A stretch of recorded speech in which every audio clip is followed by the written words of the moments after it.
yaitu bagaimana untuk kiat-kiat tips kesehatan sebelum pemberangkatan haji. Tidak terasa kita sudah memasuki seri kelima. Alhamdulillah. Baiklah, langsung saja kita mulai acara hari ini. Adapun sebelum kita mulai, marilah sama-sama untuk mengambil keberkahannya, kita membaca lafaz basmalah. Bismillahirrahmanirrahim. Mohon maaf Bapak Ibu, sudah menunjukkan waktu 13.48, ini baru bisa kita mulai karena untuk menunggu jamaah yang lain. Baiklah, kita langsung saja Bapak Ibu sekalian, langsung masuk kepada materi kita. Bapak Ibu sekalian, sebelum kita mulai, ada baiknya nanti kami akan share selalu untuk mengisi daftar hadir seperti ini. Sebelum kita mulai, nanti ada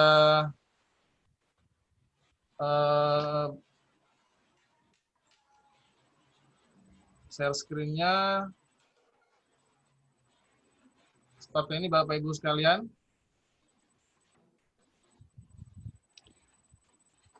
Daftar hadir ketan 05. Jadi langsung saja klik di sini Bapak Ibu sekalian ya. Daftar hadir ketan 05 tanpa spasi, ada pilih. Kemudian mengisi survei kepuasan bagi yang belum, bagi yang sudah, maka tidak perlu lagi.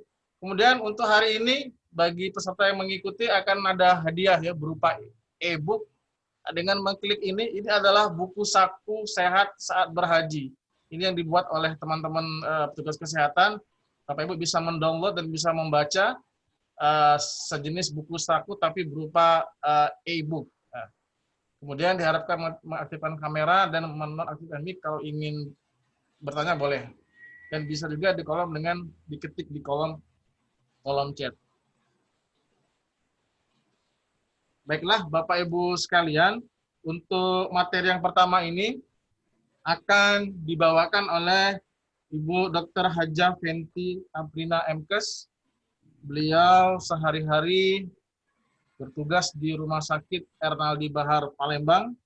Adapun judul yang akan beliau bawakan pada siang hari ini yaitu bagaimana kita untuk menjadi haji sehat, haji mabrur melalui PHBS. Baiklah, langsung saja kepada Ibu Dr. Hajah Fenty Aprina, waktu kami persilakan.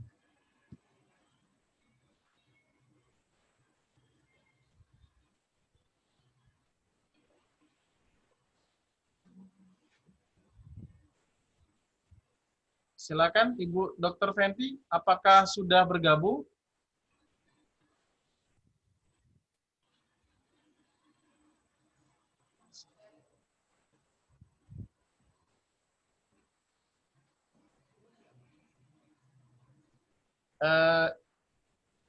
Ibu Dr. Fenty, apakah sudah ada di sini?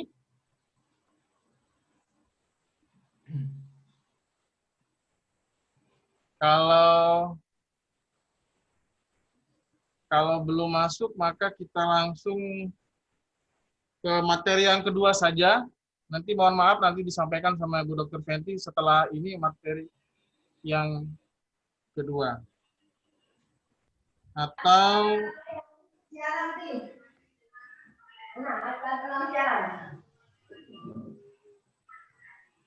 materi yang kedua ini ada permintaan, mohon maaf untuk materi kedua ini kami persilakan Ibu Karwa.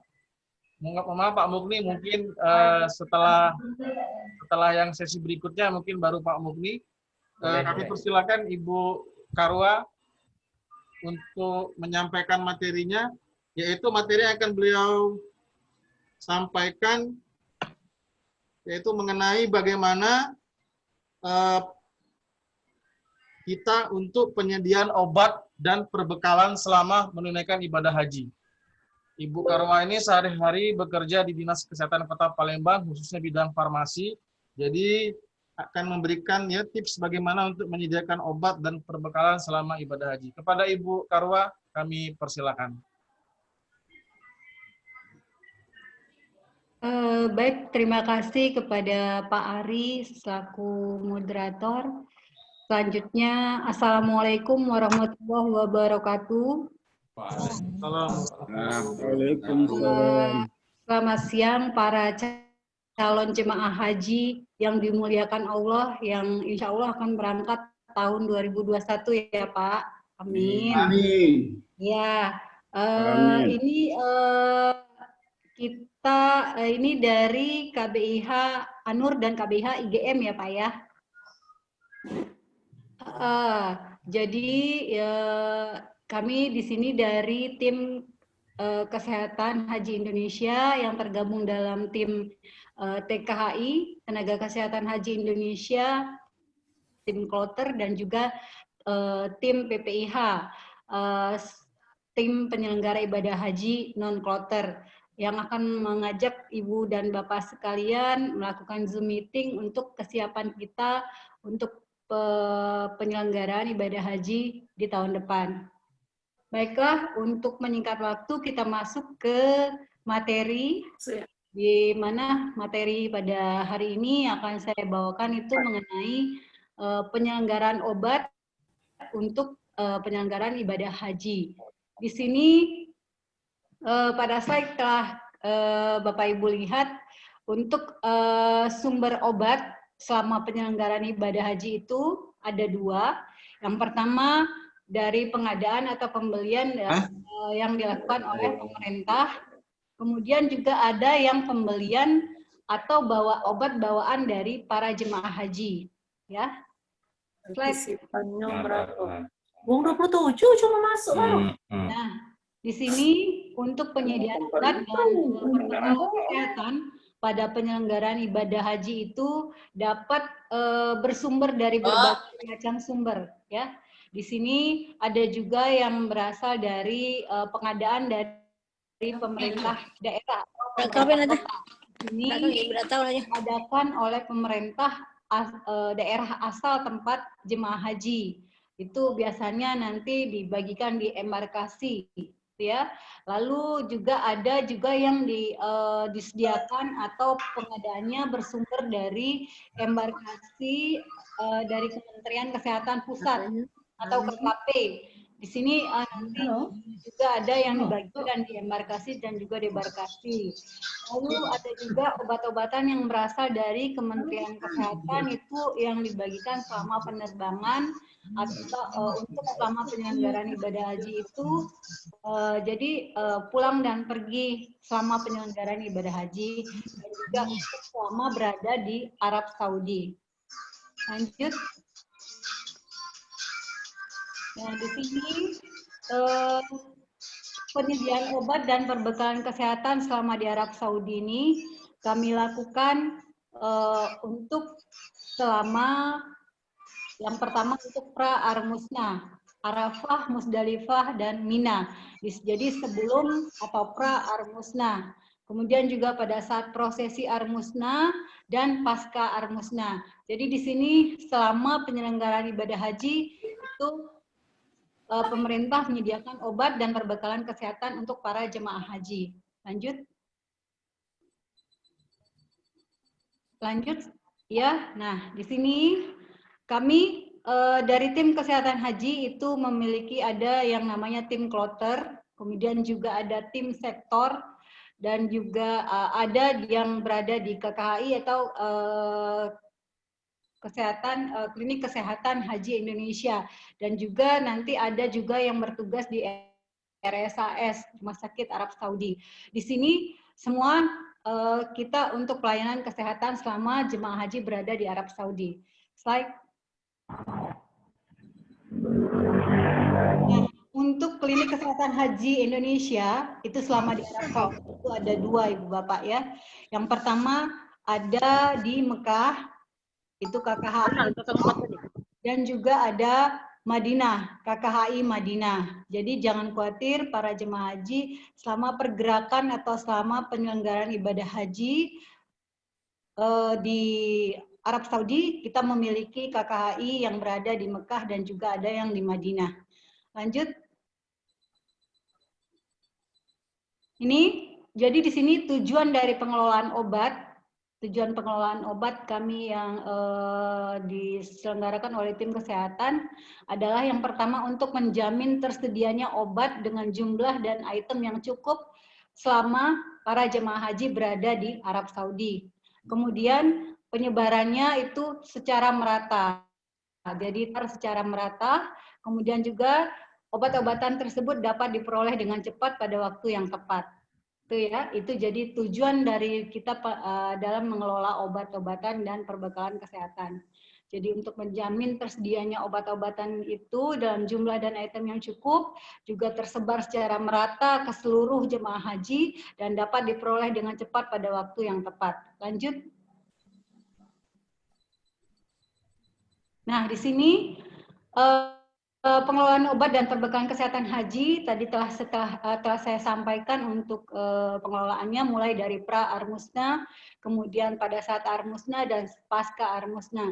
Di sini pra Armusna itu kita adakan atau kita selenggarakan mulai dari sebelum keberangkatan jemaah haji itu selama di tanah air, mulai dari perencanaan kebutuhan pengadaan obat dan perbekalan kesehatan haji serta vaksin untuk jemaah haji. Kemudian nanti didistribusikan ke dinas-dinas kesehatan provinsi, kemudian juga sampai ke KKP dan juga ke Arab Saudi. Di sini nanti obat-obatan tersebut akan dibagikan ke petugas-petugas yang berada di daker-daker dan juga di kloter-kloter, gitu ya. Nah, untuk persiapan selama musim haji, nanti pada saat pra-armina itu akan didistribusikan tas-tas kloter yang berisi obat-obatan kepada para petugas yang berada di kloter. Kemudian juga nanti akan dilakukan pelayanan obat oleh para petugas kesehatan di kloter. Nanti juga untuk monitoring ketersediaan juga nanti akan kita selalu laksanakan. Nanti akan diadakan pelayanan obat juga di daerah di daker-daker, kemudian tadi di KKHI, di sektor dan di kloter. Di sini kita melaksanakan semuanya secara terpadu, secara bersama-sama.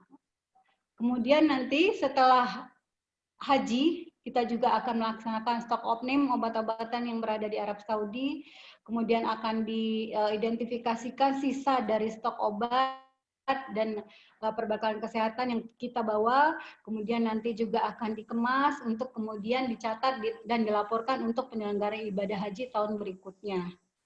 Slide. Di sini, jadi di sini untuk pengadaan obat-obat dan BMHP atau kami menyebutnya itu bahan medis habis pakai, ya. Di sini jadi ada dukungan logistik dari pemerintah itu pertama untuk pengadaan obat dan perbekalan kesehatan haji di Arab Saudi, kemudian juga untuk di embarkasi, nanti juga akan diadakan pengadaan paket jemaah. Jadi di setiap jemaah akan dibagikan obat-obatan berdasarkan daftar paket yang akan disiapkan oleh kami tim kesehatan. Kemudian juga nanti akan disiapkan juga obat-obatan yang juga dibawa oleh petugas kloter atau tim kesehatan haji Indonesia yang akan berada di setiap kloter, gitu ya Bu ya. Kemudian ini juga selain obat-obatan dan BMHP juga diadakan pengadaan vaksin meningitis untuk para jemaah haji dan umroh juga termasuk dalam pengadaan vaksin ini. Slide. Nah, ini untuk mungkin ini sebagai gambaran ibu-ibu dan bapak-bapak mengenai alur distribusi obat dan perbekalan kesehatan nanti selama di Arab Saudi. Ya, jadi nanti kita memiliki depo farmasi pusat yang mengelola untuk obat-obatan dan perbekalan kesehatan selama di Arab Saudi. Nanti akan dibagi dalam 3 depo daker, ada Mekah, Madinah, dan juga di bandara. Di sini akan dikelola obat-obatan dan perbekalan kesehatan yang dibutuhkan oleh para jemaah haji. Nah, selanjutnya nanti baru akan didistribusikan ke sektor-sektor, ke KKHI, ke ambulan-ambulans di setiap kloter, kemudian akhirnya nanti bisa sampai langsung ke jemaah haji kita Indonesia. Lanjut. Nah, ini tadi yang saya sebut untuk paket jemaah ya. Jadi nanti untuk setiap jemaah akan dibagikan paket jemaah. Kalau di tahun-tahun sebelumnya itu ada berisi obat-obatan dan DMHP yang dianggap sangat diperlukan dan bisa digunakan secara mandiri oleh jemaah haji. Nanti juga terkait dengan COVID kita sekarang, Bu, Pak, mungkin juga akan ditambahkan dengan APD yang ringan seperti masker, juga hand sanitizer mungkin ya. Nanti kita tunggu daftar atau paket jemaah yang akan dikeluarkan oleh pemerintah. Kemudian juga ini di sini untuk paket jemaah ini diberikan di embarkasi pada saat keberangkatan. Nanti jenis dan jumlahnya ditentukan oleh Puskes Haji Kementerian Kesehatan Republik Indonesia. Jadi nanti daftarnya apa-apa saja nanti akan disusun berkaitan juga dengan pandemi yang pada saat ini berlangsung. Mungkin nanti juga akan ditambahkan untuk APD ringannya. Demikian. Nah, ini contoh dari paket jemaah haji pada tahun 2020.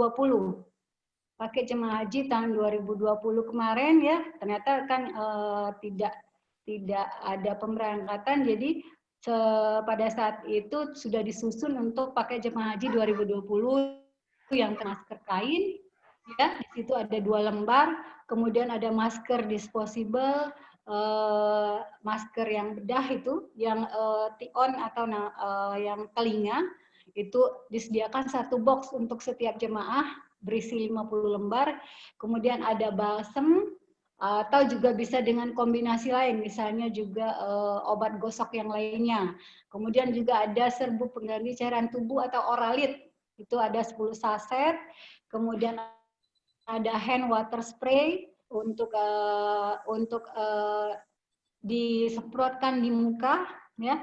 Kemudian ada plester dengan juga povidone iodine atau betadine gitu Bu ya. Di sini disiapkan ada 5 lembar, kemudian juga ada tisu yang non parfum dan non alkohol, kemudian ada kantong kecil dan ada kantong plastik klip paket jemaah. Nah, di situ itu untuk paket jemaah haji yang telah disusun pada tahun 2020 gitu ya. Ini contoh paket jemaah haji 2020. Nanti untuk 2021 kita tunggu keputusan dari Puskes Haji apakah tetap seperti ini ataukah nanti ada penambahan ataupun pengurangan sehubungan dengan adanya COVID gitu ya Bu ya. Lanjut. 1 menit lagi Bu ya, 1 menit lagi. Ya, lanjut. Nah, ini mungkin agak penting ya untuk Bapak dan Ibu untuk obat bawaan jemaah. Di sini jemaah haji harus melaporkan obat-obatan yang dibawa. Jadi nanti akan dibagikan form laporan obat-obatan yang dibagikan oleh Dinkes Kesehatan setempat.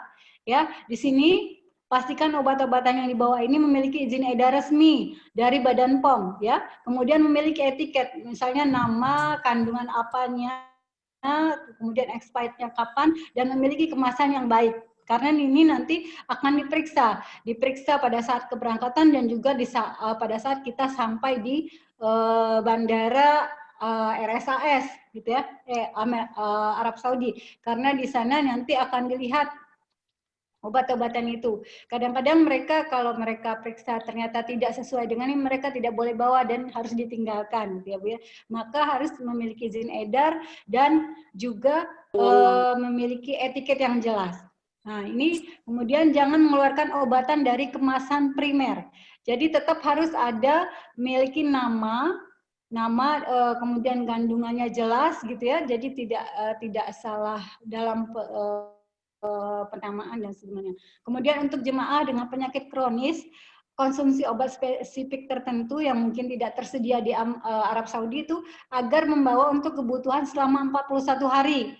Di sini jadi jangan sampai putus atau jangan sampai kebutuhannya nanti kurang, ya Pak ya. Nah, kemudian yang keempat, hindari membawa obat golongan narkotika atau psikotropika. Itu tidak boleh dibawa ya. Kemudian tidak boleh membawa obat cair dengan volume lebih dari 100 ml. Selanjutnya tempatkan obat-obatan itu pada tas jinjing. Jadi dia tidak atau di bagasi. Kemudian di sini Arab Saudi juga memiliki regulasi ketat dalam peredaran obat ya. Obat-obat itu yang tidak tersedia seperti di tanah air itu pastikan membawa obat-obatan yang biasa dikonsumsi. Jadi apa yang biasa kita konsumsi kalau bisa kita bawa karena obat-obatan tersebut banyak yang tidak sama di sana gitu ya Pak Ibu ya. Jadi belum tentu nanti bisa cocok dengan kita. Kemudian yang obat-obatan rutin yang biasa dikonsumsi itu juga harus dibawa dalam masa perjalanan, maka harus kita taruh di tas jinjing itu ya. Kalau di tas koper nanti susah mencarinya. Kemudian dia nanti sesuaikan waktu minum obat di tanah air dengan Arab Saudi karena perbedaannya itu selisih waktunya adalah 4 jam ya. Kemudian ini selanjutnya bawalah obat-obatan itu seperlunya, jadi tidak berlebihan. Jadi selama kebutuhan untuk 41 hari saja. Lanjut. Nah, ini obat-obatan yang tidak boleh dibawa ya Bu, Bapak. Yang pertama antalgin metamviron. Ya, karena di situ mengandung ada diazepamnya. Diazepam itu psikotropika. Jadi dia tidak boleh dibawa. Nah, yang kedua tidak boleh dibawa psikotropika. Seperti yang saya sebutkan tadi yang mengandung diazepam, fenobarbital itu tidak bisa karena dia tergolong dalam psikotropika. Kemudian narkotika juga tidak boleh. Seperti kodein, kodipron ya. Nah, kemudian selanjutnya sediaan obat dalam bentuk injeksi. Injeksi itu juga tidak boleh dibawa. Nah, selanjutnya alat kesehatan. Kalaupun nanti ada yang mau dibawa itu harus dilaporkan terlebih dahulu seperti misalnya alat gula tes atau kadang-kadang ada yang membawa tensi ya. Nah, itu nanti dilaporkan dulu untuk alat kesehatan. Lanjut. Nah, ini beberapa obat yang dapat atau dianjurkan untuk dibawa ya Bu ya. Bapak, yang pertama itu suplemen atau multivitamin lengkap. Ini contoh-contohnya seperti Parmaton Formula, Hemaviton, pokoknya yang termasuk ke dalam suplemen atau multivitamin lengkap. Yang kedua obat-obatan flu kombinasi. Nah, itu untuk dianjurkan dibawa seperti Decolgen, Neosep ya. Kemudian yang ketiga obat rutin yang jemaah pakai sesuai dengan penyakit itu harus dibawa. Selanjutnya obat tetes mata non antibiotik ya, jadi yang untuk alergi seperti Insto, Rohto. Selanjutnya obat sariawan. Obat sariawan juga dianjurkan untuk dibawa. Lalu analgetik seperti krim pereda nyeri ya, Interpen, Voltaren itu dianjurkan untuk dibawa. Kemudian jamu atau fitofarmaka yang telah memiliki izin resmi ya, Bu, Bapak. Kalau yang tidak ada izin resmi atau izin edar tidak usah dibawa. Kemudian balsem, minyak angin, minyak kayu putih, nah bisa juga bedak tabur atau bedak gatal. Itu beberapa obat-obatan yang dianjurkan untuk dibawa. Ya, lanjut. Nah, ini situasi pelaporan obat-obat jemaah di embarkasi. Lanjut. Nah, ini nanti ada yang saya sebutkan tadi form isian obat jemaah yang bawaan jemaah itu yang harus dilaporkan nanti dari Dinas Kesehatan yang akan mengontrolnya. Lanjut. Baik, terima kasih. Demikian mungkin materi dari saya untuk perbekalan obat dan perbekalan kesehatan. Terima kasih, Pak Ari. Selanjutnya saya kembalikan pada moderator. Ya, baiklah, terima kasih Ibu Karwa yang telah memberikan materi yang sangat penting yaitu terkait masalah perbekalan khususnya obat-obatan. Karena mungkin selama ini mungkin jamaah haji mungkin belum tahu apa yang harus dibawa, mana yang nggak boleh dibawa. Jadi dengan penjelasan ini mudah-mudahan bisa memberikan gambaran tentang masalah perbekalan obat-obatan. Baiklah Bapak Ibu sekalian, untuk materi yang kedua ini akan dibawakan oleh Ibu Dr. Haja Fenty Aprina MKes. Karena tadi ada perputaran sedikit masalah narasumbernya, jadi untuk yang kesempatan yang kedua, setelah itu baru nanti Bapak Murni kami persilakan. Jadi setelah ini Ibu Dr. Haja Fenty Aprina. Untuk materi yang beliau sampaikan terdapat revisi.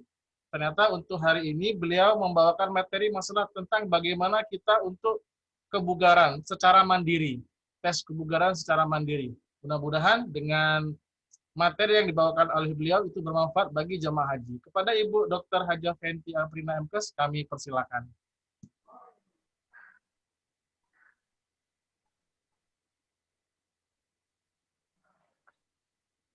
Silakan Ibu Dr. Fenty.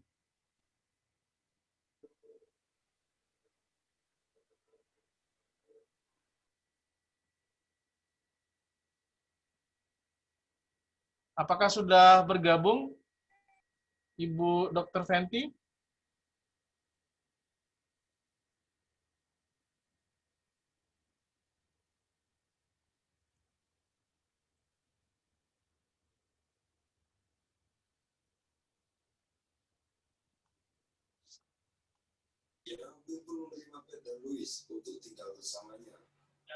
Sepertinya keluar kali ya, Ibu Dr. Fenty-nya. Nanti mungkin beliau akan masuk lagi. Langsung saja Bapak Ibu sekalian, untuk materi berikutnya kita loncat lagi, yaitu kepada Pak Mugni. Pak Mugni, AMK SKM MKes, jadi beliau ini sehari-hari bertugas di Bapelkes Palembang. Untuk hari ini materi yang disampaikan oleh Pak Mugni adalah bagaimana kita untuk mengetahui faktor risiko kesehatan pada jemaah haji. Kepada Pak Mugni kami persilakan.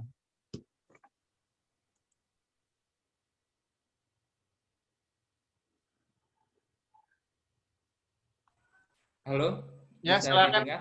Ya, silakan. Bisa share screen saya? Ya, ya. Saya screen Pak dari Pak Mugni ya? Ya. Oh, ya, oke Pak, sebentar. Oke, sudah Pak? Ya. Sudah bisa? Oke, baik.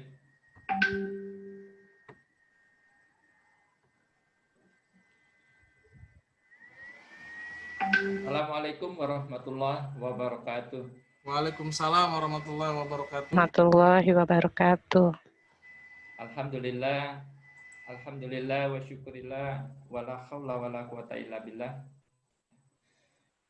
Selamat siang ya. Salam sejahtera untuk kita semua. Bapak Ibu yang saya hormati, para jemaah calon jemaah haji KBIH An-Nur dan IGM yang insya Allah dimuliakan Allah Subhanahu wa Ta'ala. Izin pada kesempatan ini saya akan berbagi ya, tentang pengendalian faktor risiko kesehatan jemaah haji selama menjalankan ibadah haji di Tanah Suci. Pertama-tama marilah kita tak henti-hentinya bersyukur kehadirat Allah Subhanahu wa Ta'ala atas limpah rahmat dan karunia-Nya. Pada kesempatan ini kita bisa bertemu walaupun tidak tatap muka, hanya melalui Zoom meeting, tapi insya Allah tidak mengurangi makna dari pertemuan ini. Salawat beserta salam tak lupa juga kita berikan kepada junjungan kita Nabi besar Muhammad SAW, serta keluarga, para sahabatnya, dan pengikutnya hingga akhir zaman. Bapak Ibu yang saya hormati dan teman-teman sekalian, kita ketahui ibadah haji itu adalah ibadah fisik.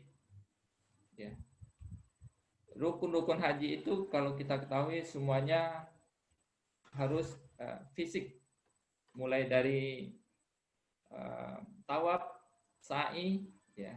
Kemudian nanti Bapak Ibu dalam menjalankan proses haji di Arafah, Muzdalifah, dan Mina itu pun harus banyak menggunakan kekuatan fisik. Untuk itu perlu kita kendalikan faktor-faktor risiko kesehatan dari diri kita sendiri. Apa saja faktor risikonya? Ya, nanti kita lihat. Ya. Namun sebelumnya, ya, di dalam Al-Quran sudah ada ya, surat Al-Baqarah 195, Bismillahirrahmanirrahim. Wala tulqu biaidikum ila tahluka. Janganlah kamu menjatuhkan dirimu sendiri ke dalam kebinasaan. Intinya kita harus menjaga kesehatan kita, ya. Jangan biarkan tubuh kita jadi sakit, ya. sehingga kita tidak bisa menjalankan rukun-rukun haji di tanah suci. Kondisi jemaah haji setiap tahunnya ya, 67% mempunyai faktor risiko tinggi terhadap kesehatan. Baik itu dari usia yang lebih dari 60 tahun maupun para jemaah yang menderita suatu penyakit. Mohon maaf Pak Mukni, suaranya diperbesar karena ada yang kurang jelas. Kurang jelas ya? Iya, suara Pak Mukni. Mohon. Baik, saya fullkan. Mudah-mudahan ya. Saya buka aja ya. Iya, betul. Ya. Baik, gimana Pak Ari? Gimana Ibu Sari? Apakah suaranya kedengaran? Cukup Suara jelas? Pak Mukni? Mudah-mudahan jelas ya. Ya, lanjut Pak. Lanjut ya.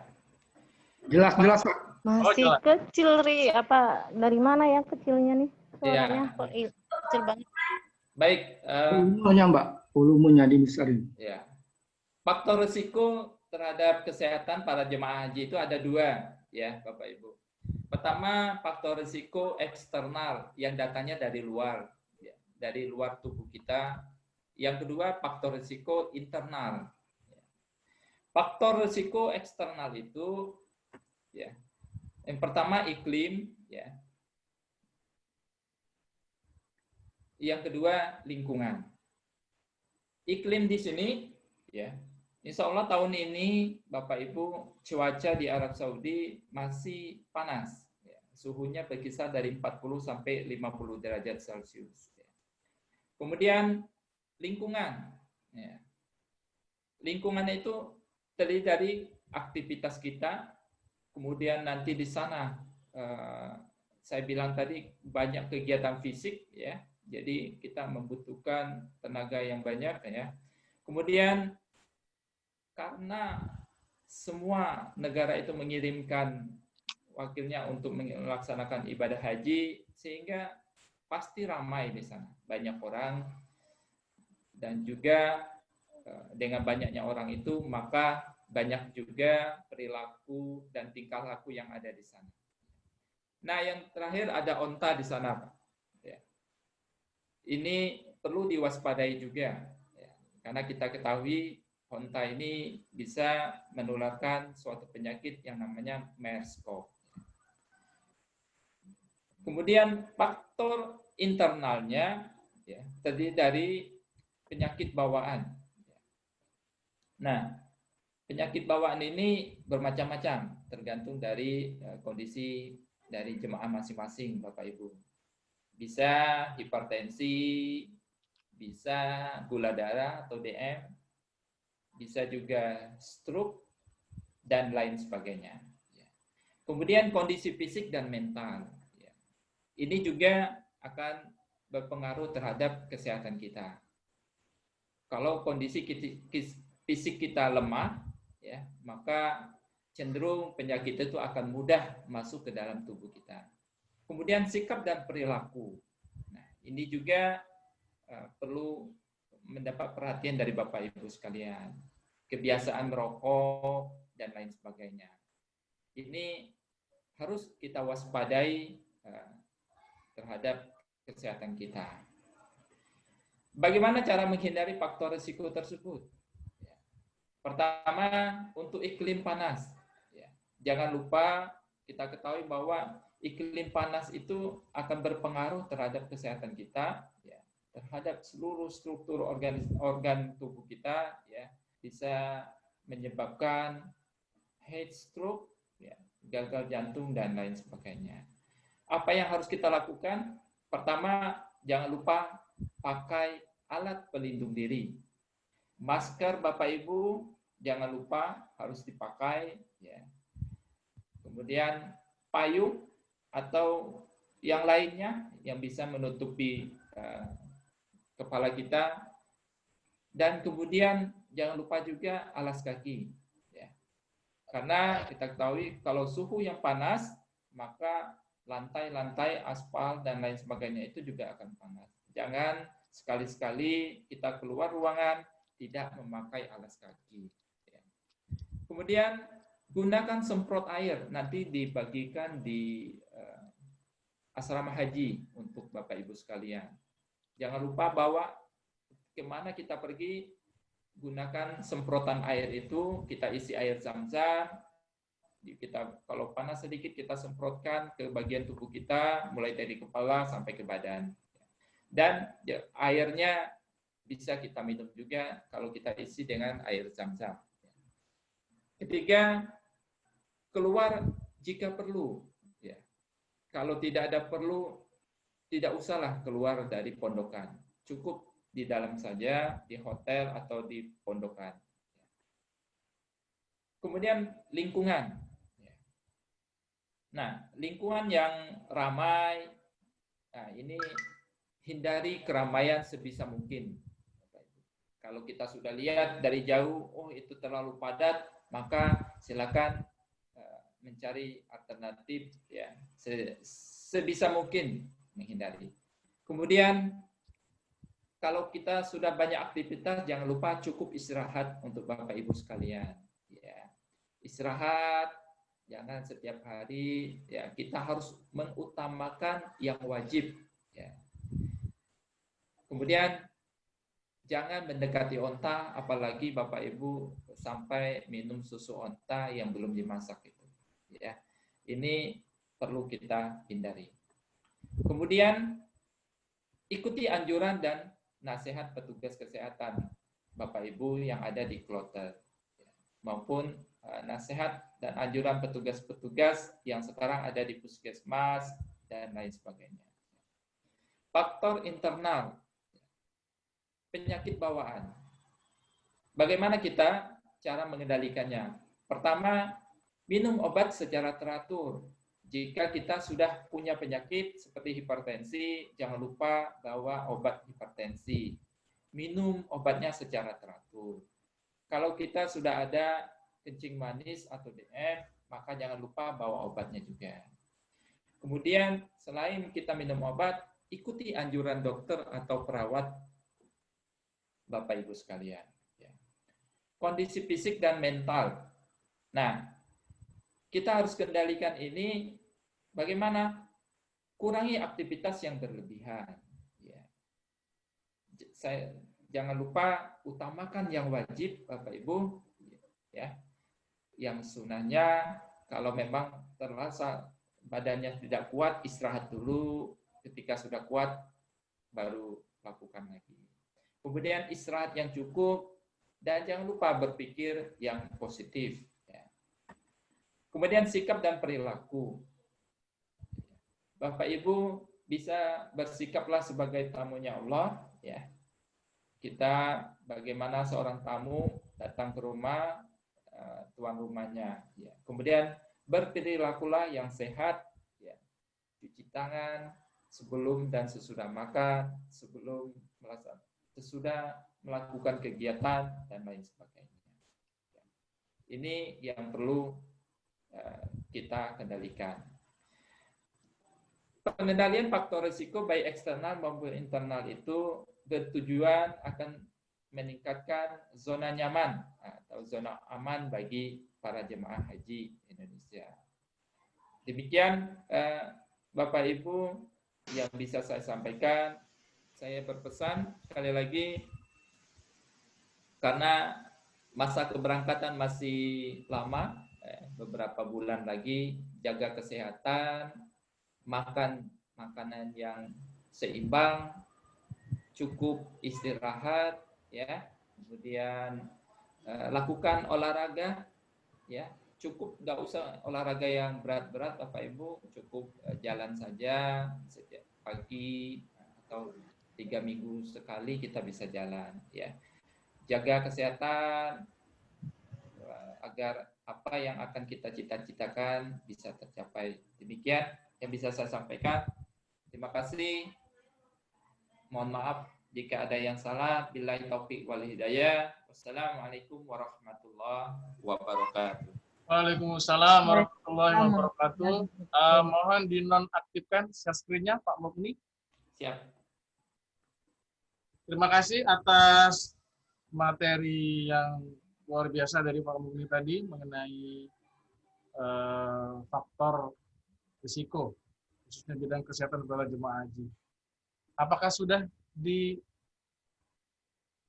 Nah, oke, sudah. Siap. Terima kasih Pak Mugni.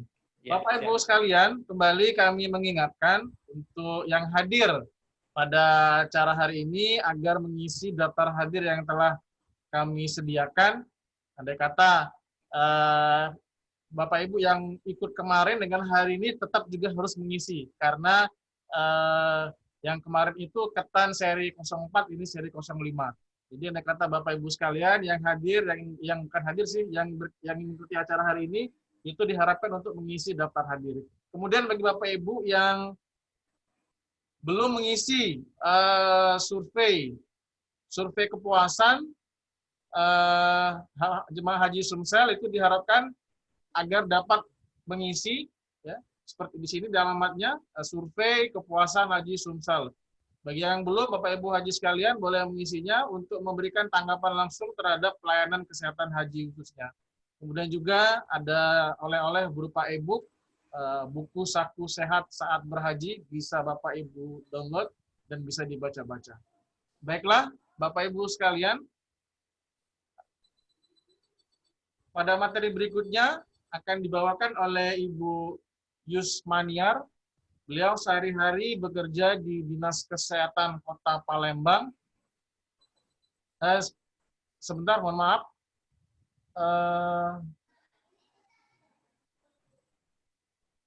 Ya, Ibu Yusmaniar sehari-hari bekerja di Dinas Kesehatan Kota Palembang, dan untuk materi yang dibawakan oleh Ibu Yusmaniar adalah bagaimana untuk mengenali istitoah. Ya.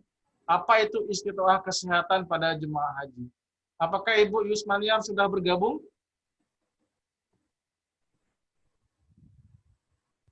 Ibu Yusmaniar boleh menonaktifkan? Arif. Ya, silakan Ibu Yusmaniar. Assalamualaikum. Apakah jelas suaranya, Arif? Ya, jelas, Bu. Halo? Ya, jelas. Lanjut, Bu. Jelas, Bu, suaranya. Oke, baik. Assalamualaikum warahmatullahi wabarakatuh. Waalaikumsalam warahmatullahi wabarakatuh. Puji dan syukur kita panjatkan kepada Allah Subhanahu wa Ta'ala yang telah melimpahkan rahmat dan karunia-Nya sehingga kita dapat bersilaturahmi dalam Zoom meeting pada sore hari ini. Bapak Ibu calon jemaah haji yang saya sayangi dan para narasumber yang terhormat, pada yang ini saya akan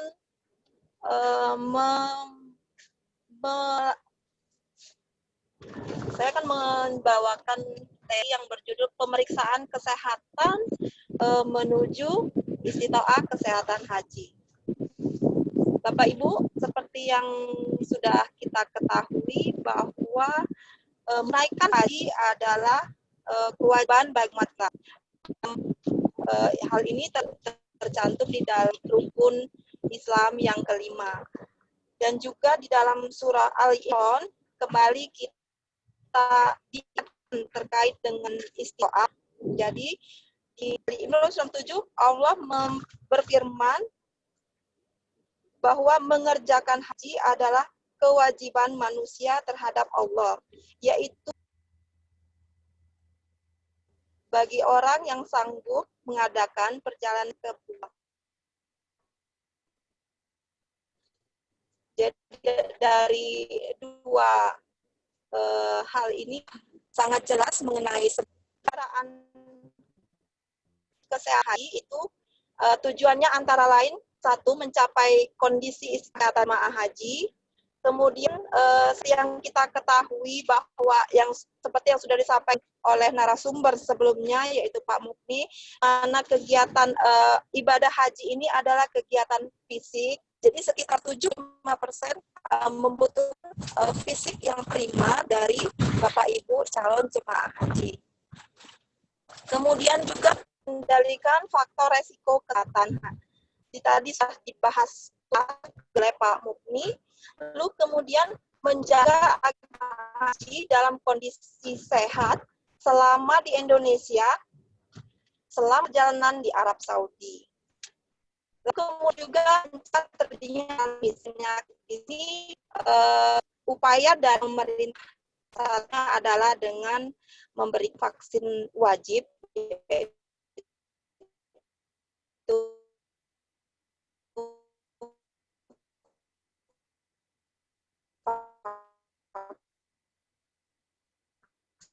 vaksin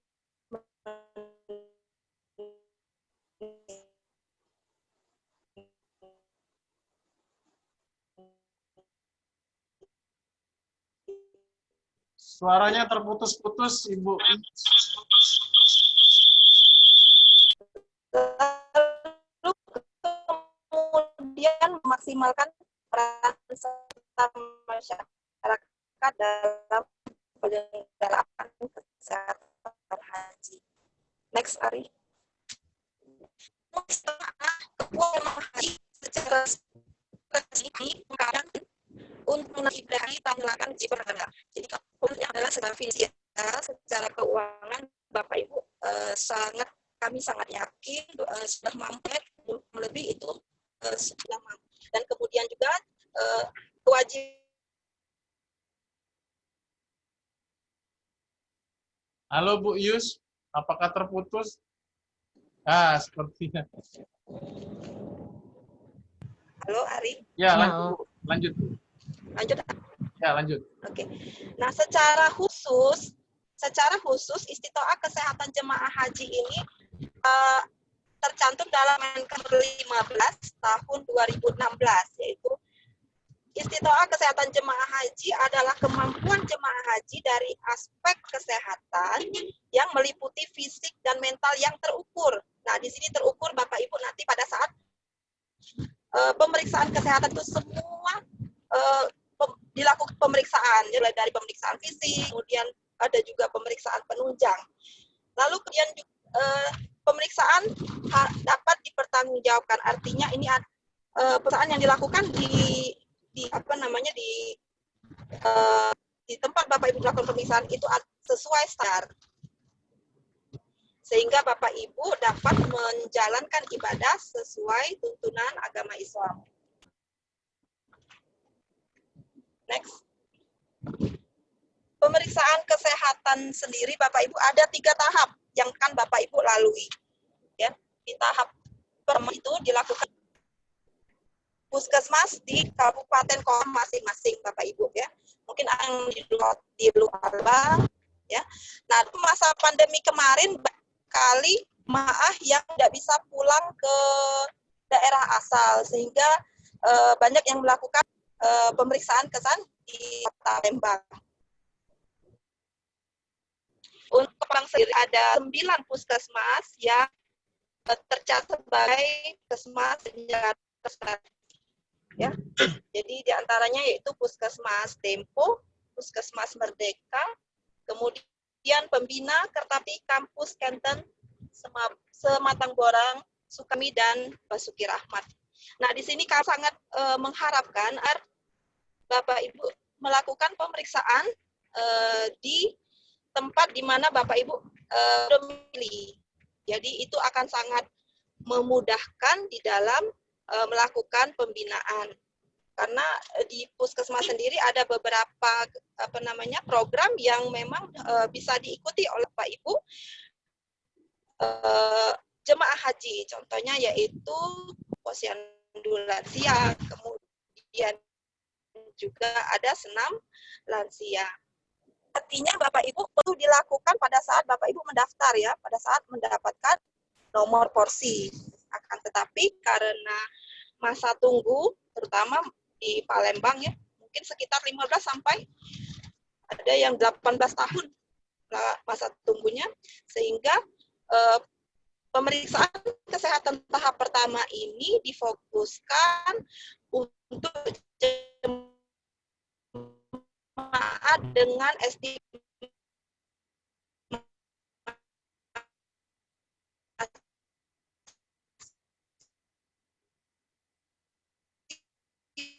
dua tahun. Nah, karena jamaah tahun ini ya, langsung dilanjutkan ke pemeriksaan tahap kedua untuk menentukan status istitoah. Next.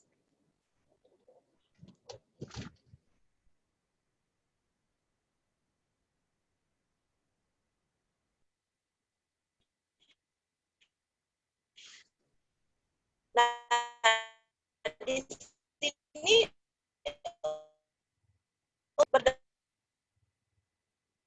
berdasarkan pemeriksaan tahap untuk Bapak Ibu yang usia 60 tahun itu masuk dalam ketaatan dalam melaksanakan ibadah haji.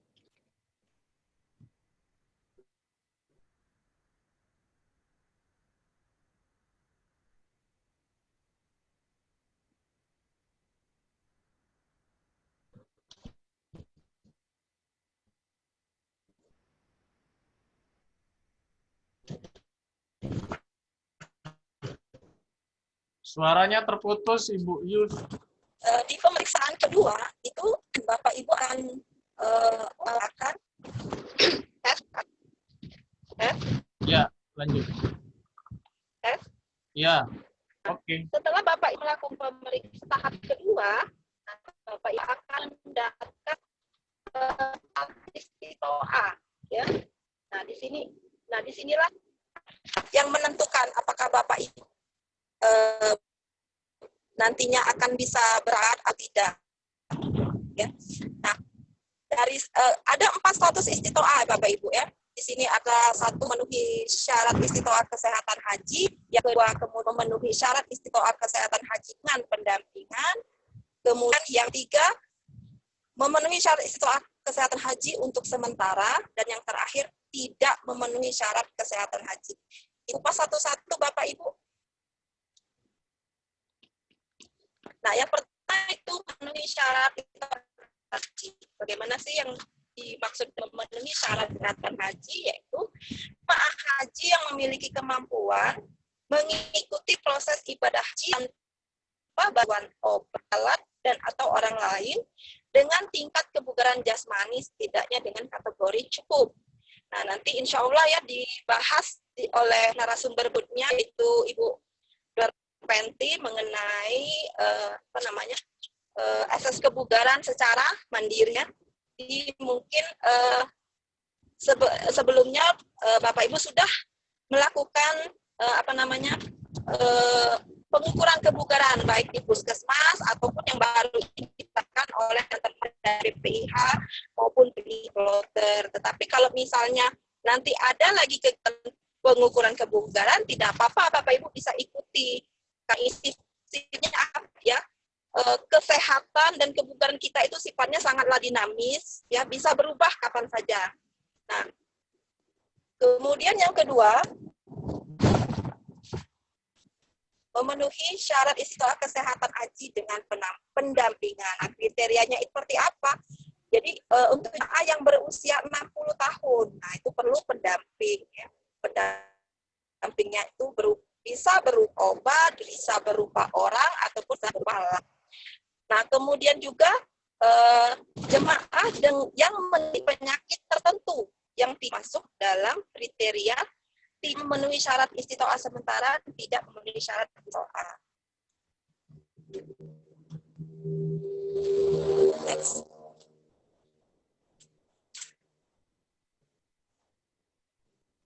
Nah, ini Bapak Ibu ya, untuk jemaah haji yang tidak memenuhi syarat istitoah untuk kesehatan haji untuk sementara. Itu adalah jemaah yang memiliki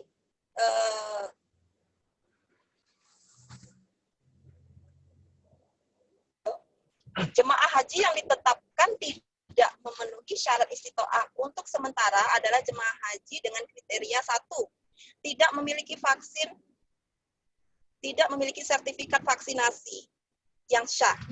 Jadi pada saat pemeriksaan kedua, Bapak Ibu nanti akan mendapatkan vaksin meningitis. Nah, dari itu nanti akan dibuat ya, bagi yang sudah melakukan vaksinasi itu akan dibuat oleh kantor kesehatan pelabuhan. Nah, ICV itu nantinya akan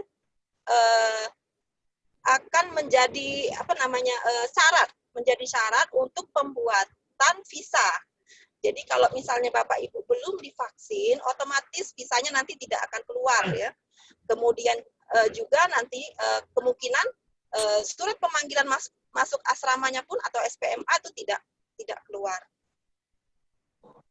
Kemudian menderita penyakit tertentu yang berpeluang sembuh. Contohnya TB paru ya. Jadi sedini mungkin Bapak Ibu kalau ketahuan misalnya menderita penyakit yang menular yang berpeluang sembuh ini, silakan untuk rajin-rajin kontrol, rajin-rajin minum obat. Jadi mudah-mudahan pada saatnya nanti berangkat Bapak Ibu sudah sembuh.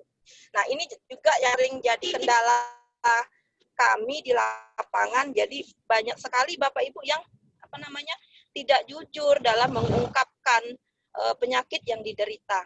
Sehingga kadang-kadang ketahuannya itu malah pada saat di pemeriksaan ketiga. Kemudian juga suspek atau confirm penyakit menular yang berpotensi wabah. Ya. Lalu kemudian juga fraktur tungkai, itu patah tungkai artinya Bapak Ibu ya. Patah tungkai yang membutuhkan imobilisasi, jadi dia harus istirahat. Itu kemungkinannya kan ada kemungkinan sembuh, jadi masih bisa diharapkan untuk berangkat. Kemudian juga psikosis akut, semacam gangguan jiwa. Nah, kemudian juga fraktur tulang belakang tanpa komplikasi neurologis ya, tanpa ada komplikasi syaraf. Nah, ini juga hamil yang diprediksi usia kehamilan pada saat keberangkatan kurang dari 14 minggu atau lebih dari 26 minggu. Nah, ini sangat penting bagi pasangan usia subur untuk mengatur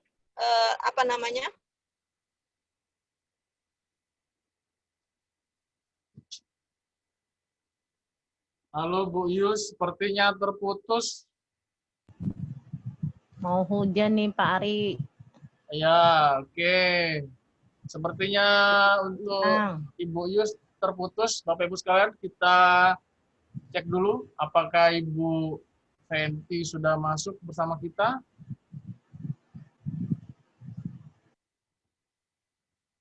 Ya, silakan Ibu Dr. Haja Fenty Aprina sudah bergabung dengan kita. Berhubung Ibu Yus tadi terputus karena dalam perjalanan, kami mohon untuk materi berikutnya Ibu Dr. Haja Fenty Aprina, MKes. Kami persilakan, Bu.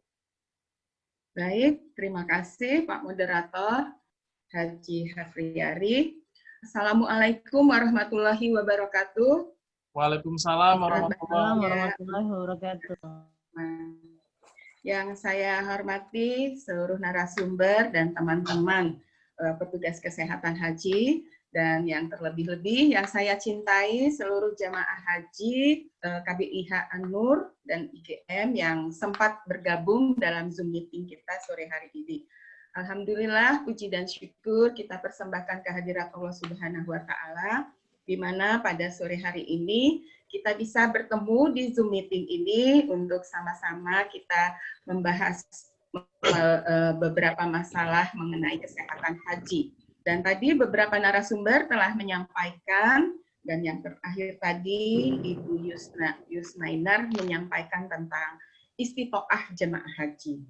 Dan materi yang akan saya berikan ini kondisi istitoah jemaah haji yang memang harus dipunyai atau dimiliki oleh jemaah haji, sehingga nanti pada saat keberangkatan jemaah haji itu tidak ada halangan untuk berangkat ke tanah suci. Nah, ini mengenai pengukuran kebugaran jemaah haji secara mandiri.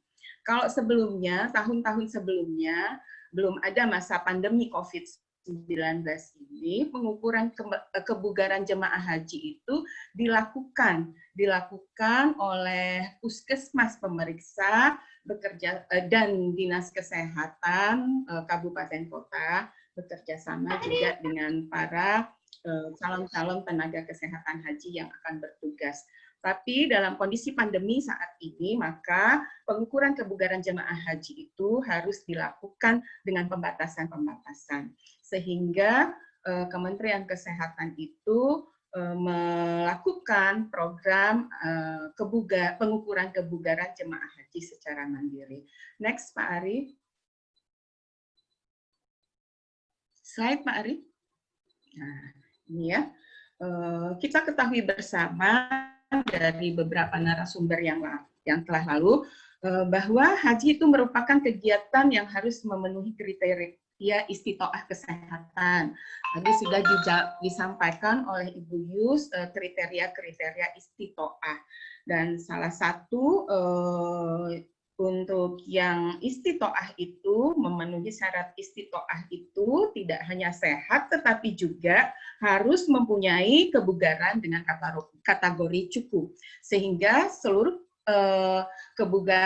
kebugaran jamaah haji ini harus diukur. Semua jemaah haji itu harus diukur kebugarannya dengan pengecualian.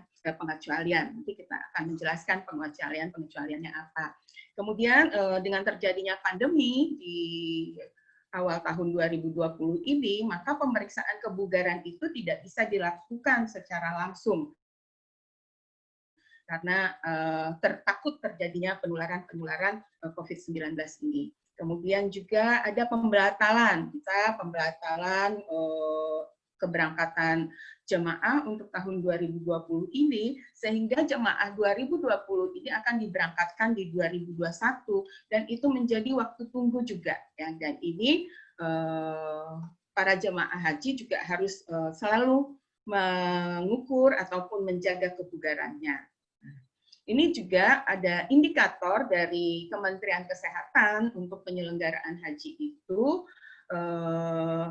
yang tertuang di dalam Renstra Kementerian Kesehatan, bahwa minimal 80% jemaah haji itu, calon jemaah haji pada masa keberangkatan itu harus dilakukan pemeriksaan kebugaran. Jadi 80% harus diperiksa. Kemudian seluruh jemaah haji itu diperiksa kesehatannya tahap kedua, dan seluruh jemaah haji itu diberikan vaksin meningitis, meningokokus, dan keempat, ini adalah indeks kepuasan jemaah haji minimal bernilai baik. Jadi Bapak-bapak dan Ibu-ibu semua jemaah haji nanti yang menjadi salah satu yang akan diberikan kuesioner tentang pelayanan kesehatan haji ini. Lanjut, Pak. Nah, ini. Ya, di dalam Undang-Undang Nomor 8 Tahun 2019 tentang penyelenggaraan haji dan umroh, bahwa tujuan dari penyelenggaraan ibadah haji dan umroh itu adalah untuk memberikan pembinaan, kemudian memberikan pelayanan dan perlindungan kepada jemaah haji dan umroh agar seluruh jemaah haji dan umroh itu bisa melakukan ibadah hajinya sesuai dengan ketentuan syariat. Jadi tujuan penyelenggaraan haji ini memberikan pembinaan, pelayanan, dan perlindungan kepada jemaah kesehatannya. Lanjut, Pak Ari.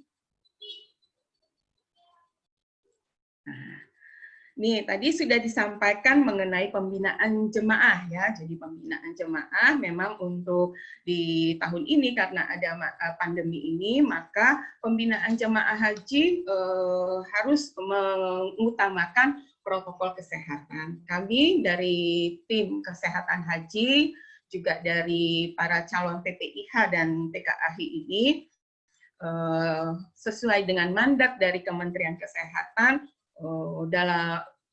sudah hampir 2 bulan ini, jadi sudah hampir 2 bulan ini kami melakukan pembinaan kepada jemaah haji yang ada di seluruh kabupaten kota di Provinsi Sumatera Selatan ini. Jadi sudah mulai bergerak, dan di Kota Palembang ini secara rutin kami melakukan pembinaan, baik itu yang kontak fisik, biasanya hari Sabtu dan Minggu kami melakukan pembinaan, dan kepada jemaah-jemaah yang mempunyai keterbatasan atau yang berusia lansia, kemudian yang tidak bisa datang pada saat pembinaan, maka kami lakukan dengan melalui program Zoom meeting ini.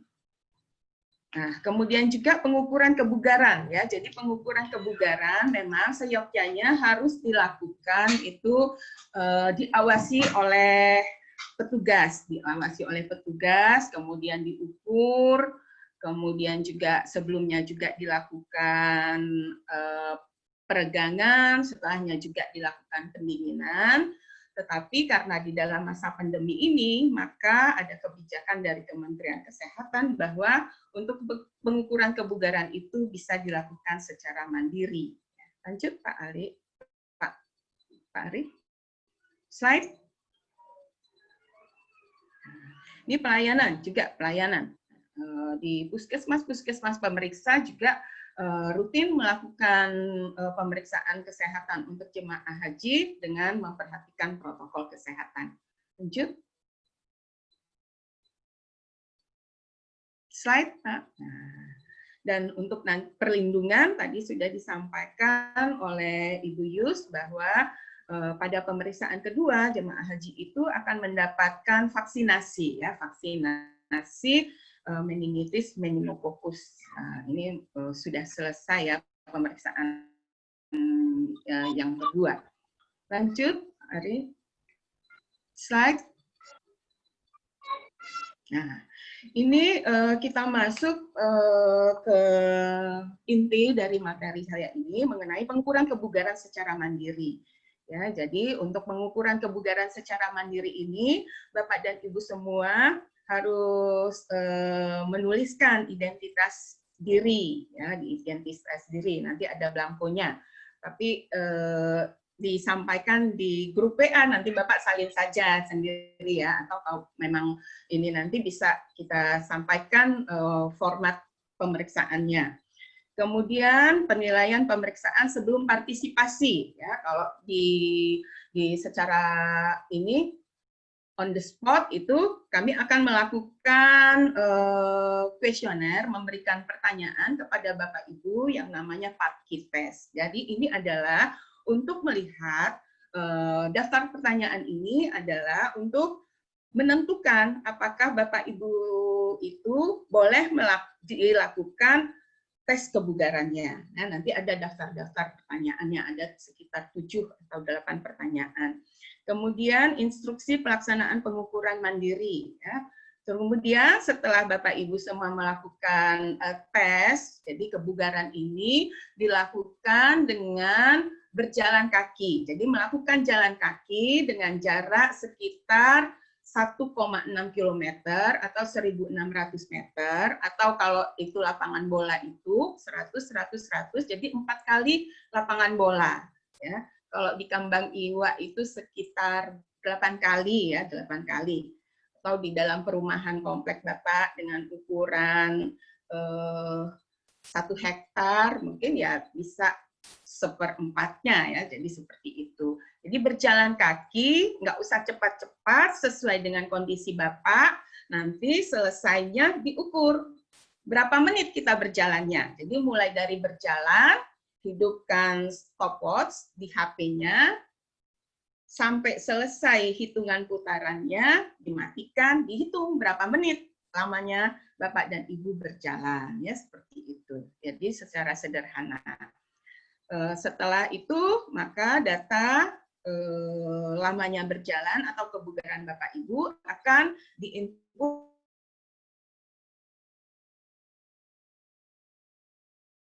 Lanjut Pak Ari. Next slide. Nah, ini identitas, ya. Ini nama boleh pakai yang tiga suku kata. Ya, 3 suku kata, kemudian umurnya, terus jenis kelamin, nomor porsinya dituliskan, kemudian KBIH-nya KBIH apa, dan asal provinsi, kabupaten, kota. Jadi misalnya Bapak Muhammad Ulil Amri, ya seperti itu ya, ditulis umurnya, KBIH-nya Anur, nomor porsinya berapa. Nah, ini yang harus Bapak isi. Jadi pertanyaan-pertanyaan ini nanti kalau semua pertanyaannya tidak, maka Bapak boleh melanjutkan pemeriksaan kebugaran. Tapi kalau ada pertanyaannya ya, itu berarti Bapak atau Ibu itu tidak usah melakukan kebugaran, harus diperiksa dulu kesehatannya oleh dokter. Nah, jadi pertanyaannya, apakah Bapak Ibu pernah dinyatakan oleh dokter mengidap penyakit jantung dan membatasi aktivitas fisik kecuali atas rekomendasi dokter. Jadi kalau ada, nanti nggak usah melakukan pemeriksaan kebugaran. Kemudian yang kedua, apakah Bapak Ibu sering merasakan nyeri dada atau nyeri di bagian dada sebelah kiri jantung saat melakukan aktivitas fisik? Misalnya kalau jalan nyeri, naik tangga nyeri, itu nggak usah lakukan uji kebugaran ini. Kemudian ketiga, apakah Bapak Ibu merasa ingin pingsan atau ada keluhan rasa pusing kepala yang agak parah? Jadi kalau misalnya lagi muyeng-muyeng, mau pingsan, pusing yang hebat, nggak usah. Kemudian yang keempat, apakah Bapak Ibu mempunyai masalah tulang atau persendian yang menjadi lebih parah bila melakukan aktivitas fisik? Jadi misalnya sakit pinggang yang hebat, kemudian kakinya sakit, nyeri, kalau dijalanin tambah sakit, nah itu jangan, nggak usah dilakukan. Kemudian yang kelima, apakah dokter pernah mengatakan bahwa tekanan Bapak Ibu itu terlalu tinggi? Misalnya, tinggi tensi Bapak 180 per 120 atau 160. Nah, itu sudah termasuk yang kategori tinggi. Jadi tidak usah juga melakukan kebugaran ini.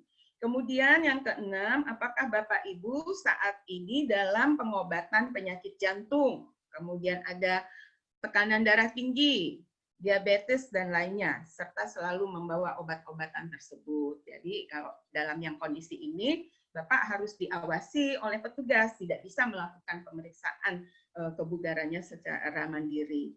Kemudian, apakah ada alasan tertentu yang belum disebutkan di atas yang menyatakan bahwa Bapak Ibu tidak boleh melakukan aktivitas fisik? Jadi itu ya. Di 7 pertanyaan ini Bapak Ibu jawab sendiri, ya atau tidak. Kalau jawabnya tidak semua, Bapak Ibu boleh melakukan tes kebugarannya secara mandiri. Kalau ada jawaban ya, nggak usah melakukan pemeriksaan kebugarannya secara mandiri. Ya, paham ya Bapak Ibu semua? Ya, lanjut ya Pak Ari. Next. Nah, ini bagaimana cara melakukannya? Bagaimana cara melakukannya? Ya, dilakukan secara santai dan tidak usah memaksakan diri, nggak usah kebut-kebutan, santai aja Pak, santai sesuai dengan kemampuan Bapak dan Ibu semua. Kemudian sebelumnya lakukan dulu pemanasan dan peregangan 5-10 menit. Jadi kakinya digoyang-goyang, tangannya di ini ya, seperti kita mau olahraga ringan itu. Kemudian dilakukan di jalan yang datar, misalnya ada lapangan sepak bola, ya jangan jalannya naik turun, nanti itu ya terlalu berat, menges ya. Jadi jalannya yang datar. Kemudian bila melakukan pengukuran di lapangan sepak bola itu tadi 4 kali putaran. Kemudian jika terasa nyeri dada, kemudian sesak napas atau ada kram dan terlihat pucat, hentikan pengukurannya Pak, berhenti, jangan dilanjutkan. Ya, jadi waktu jalan baru sekali jalan muterin lapangan udah menges, sakit dadanya, kakinya kram atau napasnya jadi terlalu cepat ya, berhentikan, jangan dilanjutkan. Kemudian bisa juga kegiatan ini bisa dilakukan secara berkelompok atau sendiri-sendiri. Jadi misalnya Bapak Ibu ya, ini bisa dilakukan sendiri-sendiri dan berkelompok. Kemudian pakaian yang longgar, jangan yang sempit ya, gunakan sepatu olahraga biar jalannya nyaman. Jadi nanti jangan pakai ini, biasanya bapak-bapak ibu-ibu itu suka pakai ini apa? Kaki nggak pakai alas, kaki ayam biar enak katanya nginjek-injek itu, jangan, nanti sakit, luka, akhirnya karena nggak bisa jalan karena luka, akhirnya nanti terpengaruh dengan status kebugaran bapak dan ibu semua. Jadi pakai sepatu ya. Kemudian sampai finish, nanti setelah sampai 4 kali putaran atau sekitar 1,6 kan dulu lagi pendinginan. Digoyang-goyangkan lagi kakinya, tangannya ya sampai capeknya hilang. Kemudian catat berapa menit waktu tempuh Bapak tadi, dari mulai jalan, hidupkan HP-nya, klik, minta tolong sama anak cucunya, Mbak, ya. diklik ininya, waktunya, kemudian sampai selesai putaran, diklik lagi di stop, catat berapa waktunya. Nah, pengukuran kebugaran ini bisa diulangi 3-6 bulan sekali. Ya. Jadi 2 kali, minimal 2 kali pengukuran kebugarannya. Lanjut, Pak. Nah, ini hasil penilaian kebugaran. Jadi hasil penilaian kebugaran untuk bapak-bapak dan ibu-ibu itu memang berbeda. Kalau bapak-bapak itu rata-rata waktunya itu kurang dari 14 sampai 16 menit tergantung umur. Jadi kalau bapak-bapak umur 40 sampai 49 itu kalau dia kategori baik itu kurang dari 14 menit. Kalau 14 lebih dari 14 menit ya itu cukup ya. Kalau lebih dari 14 menit 1 detik sampai dengan 42 detik itu kategorinya cukup. Kalau lebih dari 14 menit 42 detik itu kurang.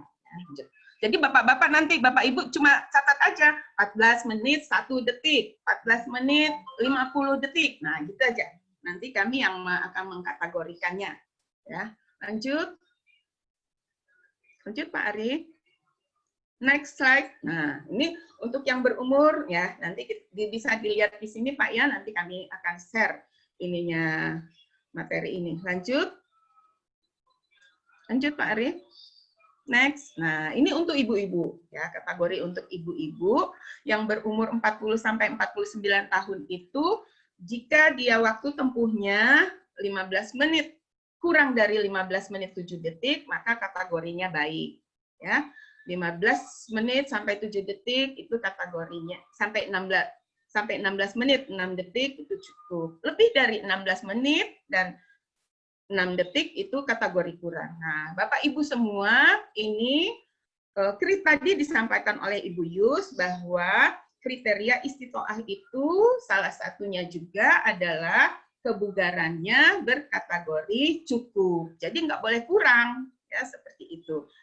Tetapi kebugaran ini kan tidak dalam kondisi yang statis. Kalau kita lakukan olahraga atau kegiatan fisik yang rutin, maka kebugaran kita juga akan meningkat. Ya, ada penyakit-penyakit yang kita derita, kita makan obat secara rutin, maka kebugaran kita juga akan meningkat. Kurang darah, kita makan obat kurang darah, minum susu, kemudian makan makanan yang bergizi, itu kebugaran kita juga akan meningkat. Jadi jangan takut Bapak Ibu untuk melakukan kebugaran ini. Nanti setelah melakukan pengukuran kebugaran, Bapak dan Ibu cukup melaporkan di dalam grup WA kita ini. Jadi misalnya Bapak Muhammad Abdullah Husin, umur 67 tahun, KBIH An-Nur, pengukuran kebugaran, 17 menit 1 detik. Nah, gitu aja. Nanti kami yang akan memasukkan data Bapak dan Ibu semua ke dalam Siskohat Kesehatan, Siskohatkes ya. Baik Bapak Ibu semua, selamat melakukan pemeriksaan kebugaran secara mandiri. Mudah-mudahan insya Allah kebugaran Bapak dan Ibu semua bisa Bapak Ibu semua ukur secara mandiri dan Bapak Ibu akan yakin bahwa memang kebugarannya sehat dan insya Allah bisa berangkat haji. Nah, ini pemeriksaan kebugaran yang kami lakukan secara rutin. Jadi ini minggu yang lalu kami melakukan pemeriksaan kebugaran ke KBIH Al-Bisri di masjid ini ya, Masjid Ustri ya. Dan yang sebelah kanan ini pemeriksaan kebugaran, alhamdulillah dilakukan juga secara rutin ke KBIH Siti Khadijah, ya, kan. Tetap dengan protokol kesehatan. Terima kasih materi dari saya. Mudah-mudahan bermanfaat untuk Bapak dan Ibu semua. Terima kasih. Wassalamualaikum warahmatullahi wabarakatuh.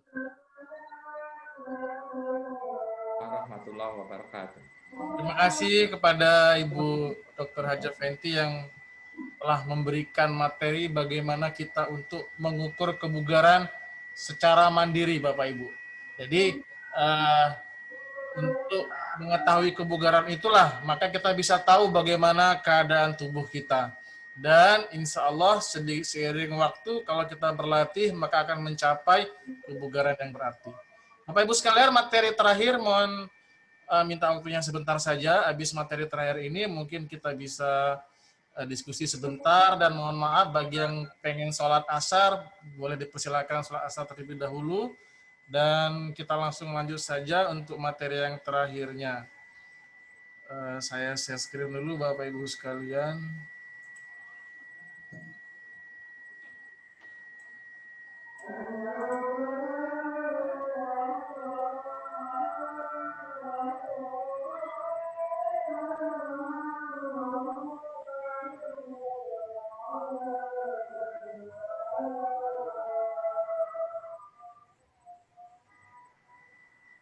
Apakah sudah terlihat Bapak Ibu sekalian?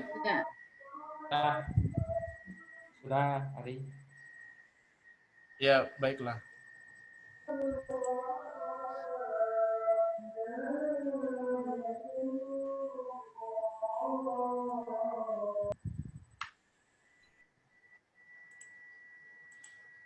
Assalamualaikum warahmatullahi wabarakatuh. Warahmatullahi wabarakatuh.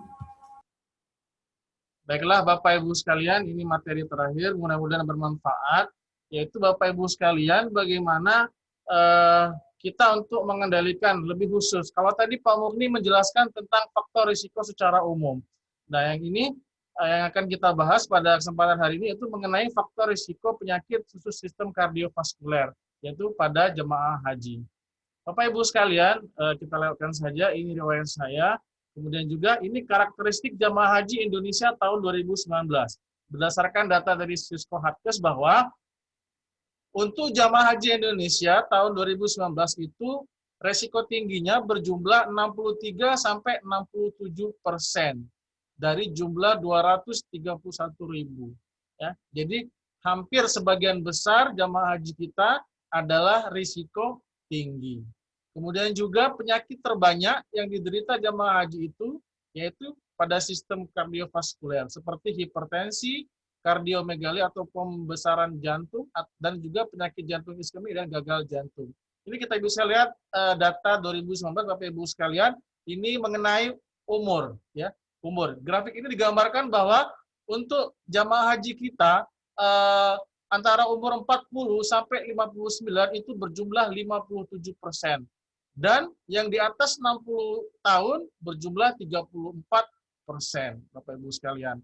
Kemudian juga di sini bisa kita lihat penyakit terbanyak yang diderita jamaah haji kita, ya, ternyata hipertensi itu menuju 27%, ada juga kardiomegali, iskemik, penyakit jantung iskemik, dan gagal jantung. Dan keempatnya inilah termasuk dalam sistem kardiovaskuler yang diderita terbanyak oleh penderita jemaah haji. Kemudian berdasarkan juga dari jemaah haji yang wafat, itu penyakit kardiovaskuler itu memiliki peringkat yang kedua, yaitu sebesar 32%. Jadi dari seluruh jemaah haji yang wafat itu ternyata untuk penyakit jantung kardiovaskuler tersebut ranking kedua setelah penyakit pernafasan, 32%, berdasarkan data dari Sisko Hatkes tahun 2019. Nah, Bapak Ibu sekalian, tentunya penyakit kardiovaskuler ini itu bisa kita kendalikan. Dengan cara apa?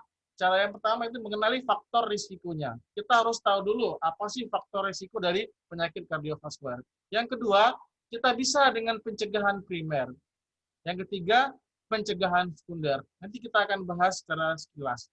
Jadi yang pertama kita harus tahu dulu faktor risikonya apa saja. Ada yang tidak bisa dimodifikasi dan ada yang bisa dimodifikasi. Maksudnya apa? Tidak bisa dimodifikasi artinya tidak bisa dirubah seperti itulah adanya.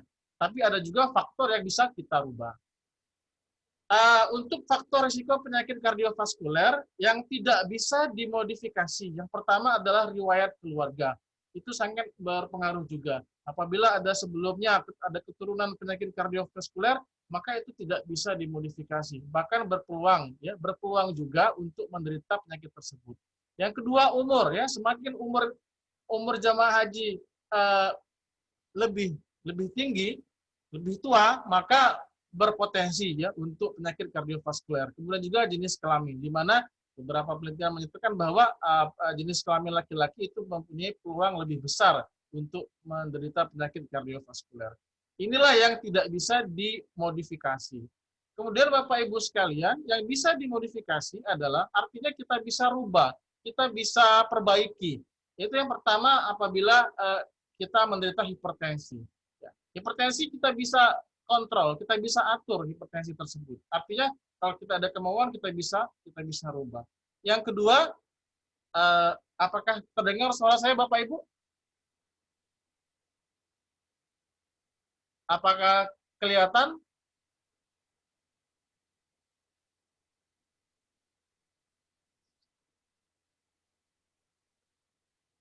Oh iya, baik. Suara kedengaran Bapak Ibu ya? Kedengaran. Oh ya, sorry, maaf. Oke, baiklah kita lanjutkan lagi. Jadi dimodifikasi Bapak Ibu sekalian. Jadi yang kedua merokok. Merokok ini mempunyai hubungan yang sangat erat dengan penyakit kardiovaskuler. Makanya untuk kebiasaan merokok ini sebenarnya bisa kita rubah, kita bisa hilangkan. Kemudian penyakit diabetes mellitus atau penyakit kencing manis, ya itu sebenarnya bisa dimodifikasi dengan dikontrol ya. Kemudian juga dan sebagainya, termasuk juga obesitas, kegemukan dan sebagainya. Ini adalah semua hal-hal yang bisa dimodifikasi, termasuk juga stres dan pola makan. Kemudian ada faktor risiko penyakit pada jamaah haji di Arab Saudi ada 4. Yang pertama Bapak Ibu sekalian, yaitu kekurangan cairan. Ini hal yang sangat sepele. Makanya di situ Bapak Ibu sekalian harus berusaha senantiasa minum, walaupun tidak haus tetap minum. Ya, jangan sampai kita mempunyai pandangan kalau saya sering minum nanti saya sering kencing. Kalau saya sering kencing nanti saya sering ke WC. Justru akan membuat kita, ya, kalau kita kekurangan cairan maka ibadah kita justru akan terganggu. Jangan sampai kita berpendapat kalau kita sering minum nanti ibadah kita terganggu karena sering ke WC. Justru sebaliknya, dengan kita kekurangan cairan maka ibadah kita akan terganggu karena kita akan berisiko untuk mengalami penyakit. Kemudian yang kedua cuaca panas. Hampir dipastikan untuk jamaah haji tahun depan itu adalah cuacanya panas. Maka risiko inilah bagaimana kita untuk merubah atau untuk menangani cuaca panas tersebut, diantaranya seperti pakai payung dan sebagainya untuk mensemprot-semprot dan sebagainya. Kemudian juga faktor kelelahan, di mana Bapak Ibu sekalian jemaah haji kita ini mengalami perjalanan cukup panjang, mulai dari pesawat, naik pesawat, kemudian juga melakukan banyak ibadah-ibadah yang semua terkait dengan keadaan fisik.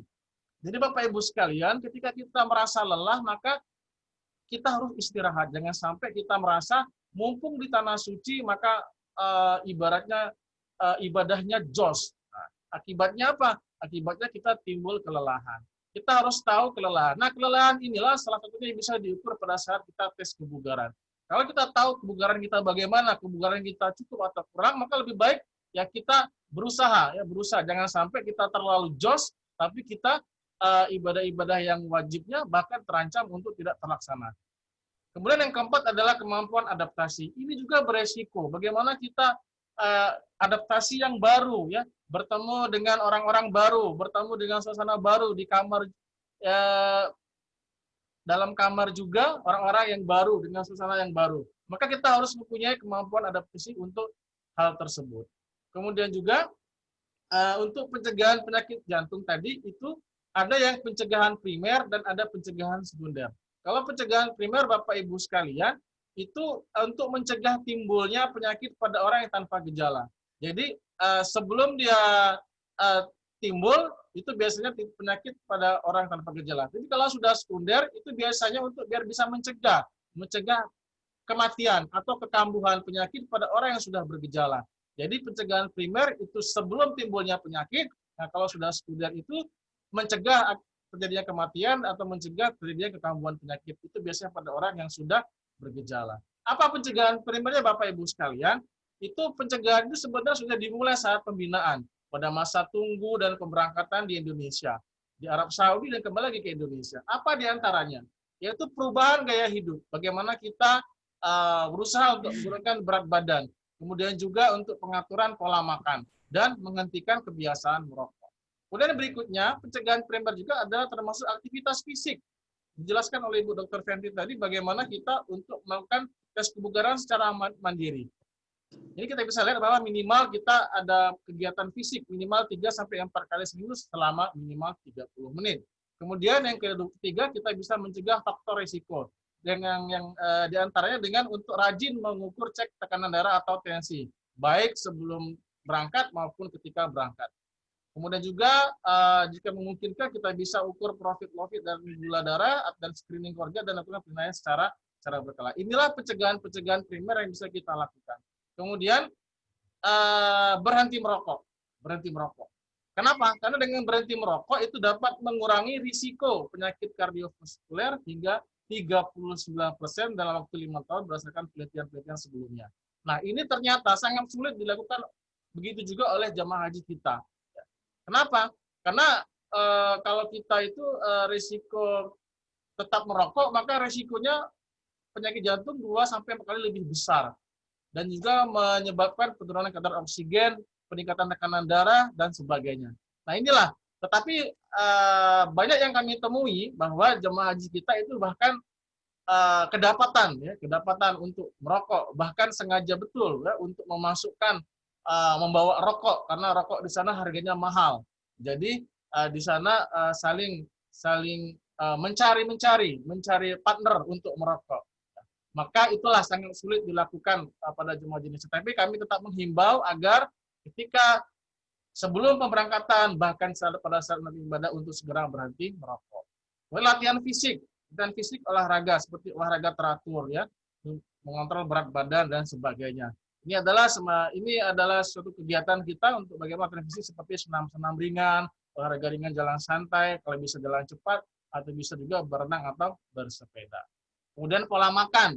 Bagaimana pola makan? Kita harus beraneka ragam. Ada makanan pokok, lauk pauk, sayur, dan buah. Dan konsumsi makanan sesuai kebutuhan tubuh. Membatasi konsumsi lemak. Ya.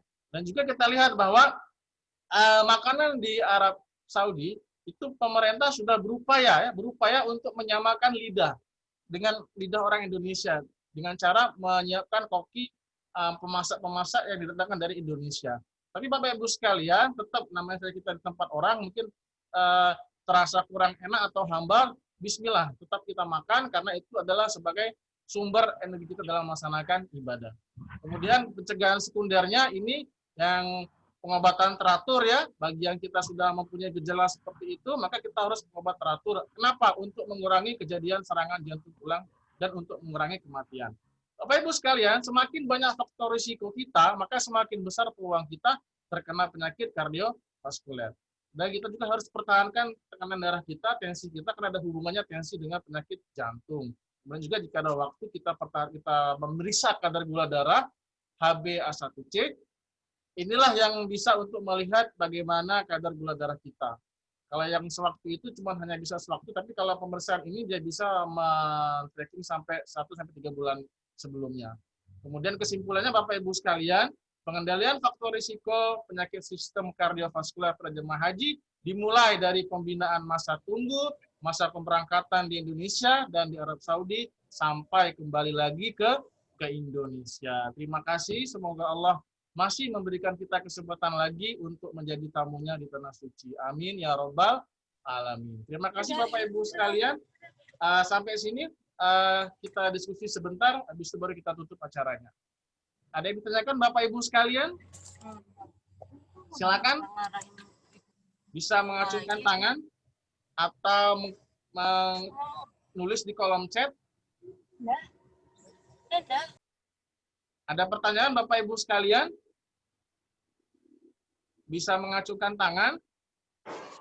Kalau tidak ada, bisa kita sudahi pertemuan kita hari ini.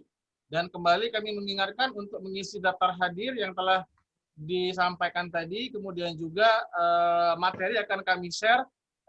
Halo, tanya. Ya, silakan Bapak. Pak Yet Nini Harti dan Sazili, Pak ya? Ya. Ya, silakan Bapak. Assalamualaikum warahmatullahi wabarakatuh. Waalaikumsalam warahmatullahi wabarakatuh. Terima kasih atas waktu yang telah diberikan dan kami sudah monitor dari narasumber pertama sampai yang terakhir ini, dari semua item materi tadi kami ada yang ingin kami tanyakan yang berkaitan dengan yang terakhir, yaitu masalah jantung. Ya, Bisa lanjut, dimonitor, Pak? Bisa, lanjut Pak. Ya. Ya, kami ini kan penyakit jantung. Ya lah. Nah, Ya, yang kami tanyakan, kalau dokter itu kan cuma sebulan, sedangkan di sana lebih dari sebulan. Jadi solusinya gimana itu? Yang kedua, kami kan sudah periksa, tinggal berangkat kemarin. Meningitis sudah, semuanya selesai. Apakah diperiksa ulang itu, Pak? Terima kasih, Pak. Assalamualaikum warahmatullahi wabarakatuh. Waalaikumsalam warahmatullahi wabarakatuh. Terima kasih Bapak atas pertanyaannya, ini sangat bagus sekali. Jadi biar bisa menambah informasi kita.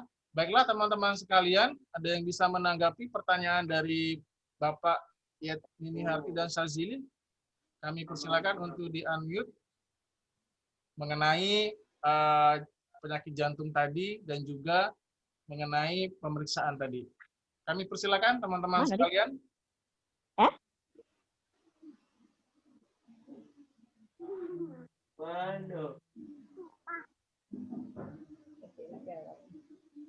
Boleh Ibu Dr. Fenty, kami mohon untuk. Baik, Pak Ari. Saya mencoba menjawab ya pertanyaan dari Pak, ini tadi Pak siapa lupa? Pak Sazili. Pak Sazili ya? Ya. Baik Pak, Bapak yang mempunyai penyakit jantung tentunya tadi seperti sudah Bapak sampaikan bahwa obatnya kan cuma 1 bulan ya Pak ya? Ya, betul. Ya, kita di sana kan sekitar 40 hari lah. Tapi jangan takut untuk obat-obatan seperti yang sudah disampaikan oleh Ibu Karua tadi, bahwa obat-obatan kita di sana cukup Pak. Pengalaman saya menjadi dokter kloter itu untuk obat-obatan itu cukup. Ya, cukup. Oh, iya. Jadi nanti walaupun nanti misalnya obat Bapak habis, maka kita akan meminta obat ke KKHI. Jadi ada obat-obat di sana untuk persediaan obat-obat jantung ini ada. Dan nanti bila di sana Bapak memang ada gangguan jantung, bisa kita rujuk. Nanti rujuk di KKHI itu ada dokter spesialis jantung ya, seperti yang kemarin menjadi narasumber kita, Dr. Komariah itu, Dr. Di Muhammad Husin, nanti dia akan bertugas menjadi dokter spesialis jantung di KKHI Mekah ya nanti Pak. Ya. Ya, jadi jangan khawatir Pak ya. Yang penting Bapak terus jaga kesehatan, makan obatnya secara teratur, selalu bahagia dan selalu berdoa supaya nanti pada saat pemberangkatan itu bisa berangkat. Dan untuk pemeriksaan kesehatan haji, tadi Bapak juga menanyakan kan sudah pemeriksaan kesehatan haji, artinya Bapak sudah menyetor berarti bahwa itu istitoah, tapi mungkin ada dengan pendampingan atau istitoah dengan pengawasan, ya seperti itu. Terus jaga kesehatannya. Tapi yang paling penting, nanti pemeriksaan yang terakhir itu pada saat akan berangkat. Jadi pada saat di embarkasi itu akan dilakukan pemeriksaan, yaitu pemeriksaan layak terbang atau tidak. Jadi waktu itu di asrama di asrama haji Pak. Nah, tadi kondisi-kondisi sudah disampaikan oleh Ibu Yusna ini, ya kondisi-kondisi yang tidak boleh terbang itu. Nah, makanya juga dijaga lagi kondisinya. Jangan sampai pada saat di embarkasi dilakukan pemeriksaan kesehatan, ternyata tidak layak terbang. Misalnya HB-nya rendah, terkena penyakit yang bisa menular. Seperti itu nggak boleh terbang Pak. Ya, seperti itu. Tetap dijaga kondisi kesehatannya Pak ya sampai pemeriksaan terakhir kita di embarkasi. Kalau sudah nanti sampai di sana segala bisa ditanggulangi. Tapi jangan sampai nggak bisa terbang di sini Pak. Ya Pak ya. Pak, ya, terima kasih Bu. Terima kasih Bu. Ya. Alhamdulillah, terima kasih Bu Dr. Haja Fenty yang memberikan jawaban tadi cukup jelas. Bapak Ibu sekalian, ada lagi pertanyaan? Jika tidak ada, kita akan sudahi pertemuan kita hari ini. Baiklah Bapak Ibu sekalian, berhubung tidak lagi pertanyaan, sebelum kita sudahi, mohon maaf, kita ada sesi foto bersama. Jadi mohon Bapak Ibu mengaktifkan kameranya, nanti akan saya kasih kode, dan usahakan tersenyum Bapak Ibu sekalian ya. Mudah-mudahan nanti senyumnya ini sampai ke tanah suci. Amin ya rabbal alamin. Baiklah, kita akan mulai sesi foto bersama. Oke, siap semuanya. Kameranya diaktifkan. Semuanya senyum. 1, 2, 3. Ceklek. Oke, tunggu sebentar. Saya simpan dulu. Jangan dulu bergerak ya, tahan ya. Bapak Ibu sekalian. Kemudian satu lagi slide yang berikutnya. Oke. Tetap senyumnya. Oke, senyum 1, 2, 3. Ceklek. Iya, oke. Ini slide yang kedua. Oke, baiklah Bapak Ibu sekalian. Nanti tayangan ini kita rekam. Jadi nanti Bapak Ibu sekalian bisa menyaksikan tayangan ulang ini untuk bisa disimak kembali. Saya selaku moderator dan seluruhnya kami ucapkan mohon maaf jika terdapat banyak kekurangan. Kepada narasumber kami ucapkan banyak terima kasih yang telah meluangkan. Ini ada Pak Paul, jadi pakai topi. Mau bertani Pak Paul. Terima kasih Pak. Mohon maaf atas segala kekurangannya. Kita sama-sama melafazkan lafaz hamdalah. Alhamdulillahirabbil alamin. Wabillahi taufiq wal hidayah. Wassalamualaikum warahmatullahi wabarakatuh. Waalaikumsalam. Oke, boleh meninggalkan Zoom ini sambil dadah. Dadah Bapak Ibu sekalian.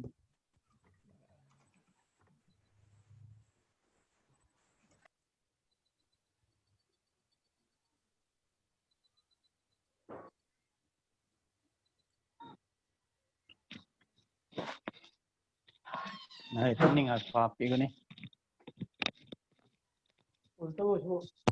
Ngomong apa lagi? Tapi lagi sudah assalamualaikum tadi.